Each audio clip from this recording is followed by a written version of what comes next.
నమస్తే friends, welcome to Chenche blogs. నేనైతే ఇవాళ మీ ముందరికైతే ఒక మంచి బిగ్ అప్డేట్తో వచ్చేసాను అనమాట. మన Nandamuri Narasimham God of masses Balayya గారు నటిస్తున్న ఎన్బికే 111 మూవీ, అలాగే 112 మూవీ, వీటితో పాటు మరొక సర్ప్రైజ్ అప్డేట్ ఏంటంటే మన కోలీవుడ్ డైరెక్టర్ ఒకరు మన బాలయ్య గారికి స్టోరీ లైన్ అయితే వినిపించడం జరిగింది. ఇది బాగా నచ్చడంతో నెక్స్ట్ బాలయ్య గారు అయితే ఈ సినిమాకి గ్రీన్ సిగ్నల్ అయితే ఇచ్చినట్టు సమాచారం. ఈ మూవీ వివరాలు అయితే మనం ఈ వీడియోలో తెలుసుకుందాము. కొత్తగా ఎవరైనా మన ఛానల్లోకి వస్తే కనుక మన వీడియోస్ 1-2 సార్లు చూడండి, మీకు నచ్చుతాయి. నచ్చినట్టయితే సబ్స్క్రైబ్ చేసుకోండి, సపోర్ట్ చేసిన వాళ్ళు అవుతారు. ఇక మన వీడియోలోకి వెళ్తే కనుక మన God of masses Nandamuri Balakrishna గారు నటిస్తున్న ఎన్బికే 111 మూవీ అయితే శరవేగంగా షూటింగ్ జరుపుకుంటుంది.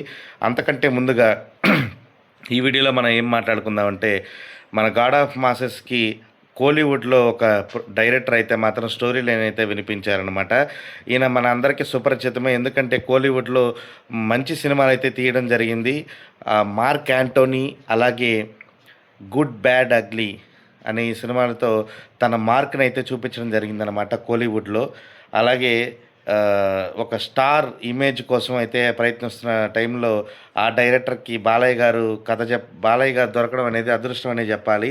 సో ఆ డైరెక్టర్కి బాలయ్య గారు స్టోరీ లైన్ వినిపించిన విధానం అయితే, డైరెక్టర్ చెప్పిన విధానానికి బాలయ్య గారు అయితే ఫిదా అయిపోయారు. ఈ కథలో హై వోల్టేజ్ యాక్షన్ సన్నివేశాలతో పాటు సెంటిమెంట్తో కూడిన విషయాలు అయితే ఈ మూవీలో ఉండడం వల్ల సో బాలయ్య గారు ఆ కథ బాగా నచ్చినట్లు సమాచారం. కథనైతే తెరకెక్కించేదానికైతే ఓకే చెప్పినట్టు సమాచారం.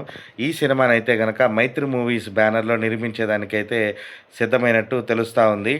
సో ఇది 111 తర్వాత 112 కొట్టాల శివ అంటున్నారు కాబట్టి మేబీ 113 ఉంటుందా, లేకపోతే విజయ్ కనక మెడల్తో ఉంటుందా, అది కూడా వివేక్ ఆత్రేయతో ఉంటుందా కూడా తెలియరావాల్సింది. ఇలా డే బై డే బాలయ్య గారు ఏదో ఒక విధంగా అయితే అప్డేట్స్లో ఉంటూనే ఉన్నారు. డైలీ ఏదో ఒక అప్డేట్ అయితే ఉంటూనే ఉంటుంది. ఎందుకంటే బాలయ్య గారు చుట్టూ అప్డేట్స్ ఉంటున్నాయన్నమాట. బాలయ్య గారు కంటిన్యూస్గా మూవీస్ చేయడము, కంటిన్యూస్గా యువ డైరెక్టర్లకి అవకాశాలు ఇచ్చేదానికి రమ్మని పిలవడము, అలాగే వాళ్ళు కూడా స్టోరీ లైన్స్ బాలయ్య గారికి నచ్చే విధంగా అయితే సిద్ధం చేసుకోవడం వల్ల బాలయ్య గారు కథలకు ఓకే చెప్పినట్టు సమాచారం. బట్ ప్రజెంట్ అయితే మాత్రం ఎన్బికే 111 మూవీలో బాలయ్య గారు అయితే ఫుల్ బిజీగా ఉన్నారు. మనందరికీ తెలుసు. ఆల్రెడీ అల్యూమినియం ఫ్యాక్టరీలో ఫస్ట్ షెడ్యూల్ని, రామోజీ ఫిలిం సిటీలో సెకండ్ షెడ్యూల్ని, అలాగే దాదాపు 60% మూవీ టాకీ అయితే పూర్తయిందనమాట షూటింగు. రీసెంట్గా అయితే ముంబైలో అయితే షూటింగ్ జరుగుతూ ఉంది. కీలక సన్నివేశాలు, ఫ్లాష్ బ్యాక్లో వచ్చే ఎపిసోడ్లన్నీ తీస్తూ ఉన్నారనమాట.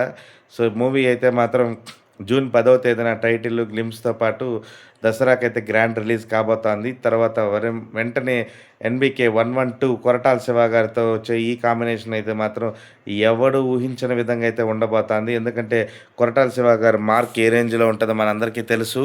సో బాలయ్య గారిని ఏ విధంగా చూపించబోతున్నారని బాలయ్య ఫ్యాన్స్తో పాటు అందరూ కూడా చాలా ఈగలుగా అయితే వెయిట్ చేస్తున్నారు.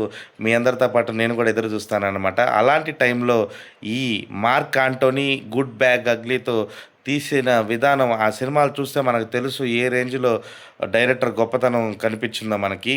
సో దానికి ఏమాత్రం తగ్గకుండా బాలయ్య గారిని చూపించేదానికి హై వోల్టేజ్ యాక్షన్ సన్నివేశాలు ఉంటాయని సమాచారం. సో ఈ మూవీ అయితే ఎప్పుడు పట్టాలెక్కబోతుంది ఏంటి అనేది కూడా మనకి విషయాలు తెలియరావాల్సి ఉందన్నమాట. బట్ ఈ విధంగా అయితే బాలయ్య గారు యంగ్ డైరెక్టర్లకి, కుర్ర హీరోలకి పోటీ పడుతూ ఆయన ఈ ఏజ్లో కూడా వరుస పెట్టి సినిమాలు తీస్తూ ఉన్నారు. ఈ ఇయర్కి ఒక సినిమా ఉండే విధంగా అయితే ప్లాన్ చేసుకుంటున్నారనమాట. ఇది చాలా గొప్ప విషయం. అలాగే బాలయ్య గారు హిందూపూర్ ఎమ్మెల్యే కానీ, మరోపక్క బసవతారకం క్యాన్సర్ హాస్పిటల్ చైర్మన్గా ఆయన బాధ్యతలు నిర్వహిస్తూ ఆయన ఫుల్ బిజీగా ఉన్నప్పటికీ కూడా మూవీస్కి టైం కేటాయిస్తూ ఇయర్కి ఒక మూవీ ఉండే విధంగా ప్లాన్ చేసుకున్నాను. ఎందుకంటే ఒక ఇయర్కి ఒక మూవీ ఉండడం వల్ల దాన్ని నమ్ముకున్న సినీ ఇండస్ట్రీలో ఉండే చిన్న కార్మికుల కాడి నుంచి, డిస్ట్రిబ్యూటర్ల కాడి నుంచి, అలాగే ఎగ్జిబిటర్స్ కాడి నుంచి, నిర్మాతల కాడి నుంచి అందరికీ కూడా ప్లస్ అవుతుంది. ఒక సినిమాని నమ్ముకొని ఎన్నో వందల కుటుంబాలు జీవిస్తూ ఉంటాయి. ఇలా వరుస సినిమాలు చేయడం వల్ల అయితే వాళ్ళందరికీ కూడా మంచి అవకాశం దొరికిందనే చెప్పుకోవాలి. సో ఇలా బాలయ్య గారు మరిన్ని సినిమాలు చేసి అందరిని అలరించాలని మరొకసారి కోరుకుంటూ, న్యూ మూవీ అప్డేట్స్ కోసం అయితే కనుక చెంచా వ్లాగ్స్ని సబ్స్క్రైబ్ చేసుకోండి. మన వీడియోస్ చూడండి, మీకు నచ్చుతాయి. అలాగే ఏమన్నా అప్డేట్స్ కావాలంటే కమెంట్ బాక్స్లో మెన్షన్ చేయండి. నేను ఖచ్చితంగా మీకోసం చేసేదానికి అయితే ప్రయత్నిస్తూనే ఉంటాను. అదిక్ రవిచంద్రన్ గారికి మంచి హిట్ పడాలని మరొకసారి కోరుకుంటూ వెల్కమ్ టు టాలీవుడ్ అనేది చెప్తున్నాను అనమాట. అంతవరకు సెలవు. ఇట్లు మీ Chencha vlogs signing off. Bye bye.